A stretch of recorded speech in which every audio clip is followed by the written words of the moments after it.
ਸਤਿ ਸ਼੍ਰੀ ਅਕਾਲ ਜੀ ਸਾਰਿਆਂ ਨੂੰ। ਆਪਣੇ ਕੋਲੇ ਨਾ ਇਹ ਵਾਲੇ ਜਿਹੜੇ ਸੂਟ ਪਹਿਲਾਂ ਬਣਾਏ ਸੀ ਜੀ, ਕਾफ़ी ज़्यादा डिमांड 'ਚ ਸੀਗੇ, ਦੁਬਾਰਾ ਬਣ ਕੇ ਆ ਗਏ ਨੇ ਜੀ। ਮੈਚਿੰਗ ਸੂਟ ਜਿਹੜੇ ਨੇ ਬਹੁਤ ਸੋਹਣੀਆਂ ਮੈਚਿੰਗਸ ਦੇ ਵਿੱਚ ਆਏ ਨੇ ਜੀ। ਇਹ ਬਹੁਤ ਹੀ ਸੋਹਣੇ ਸੂਟ ਰਹਿਣਗੇ। ਕਾफ़ी ਸਟਾਕ ਆਇਆ ਜੀ ਆਪਣੇ ਕੋਲੇ।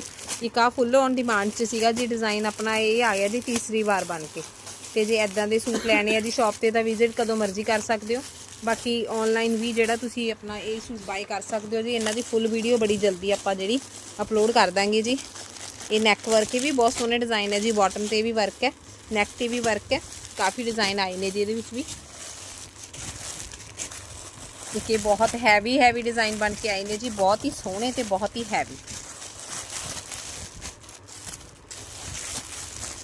बाकी साडा चैनल सबसक्राइब कर लो जी। फतेह कलैक्शन BLZ साडा चैनल का नाम है। और अपना इंस्टाग्राम ते फतेह कलैक्शन 2023 अपने पेज का नाम है। साडे पेज नूं फॉलो कर लो जी। यूट्यूब चैनल साडा फतेह कलैक्शन BLZ जी नूं सबसक्राइब कर लो। धन्यवाद जी।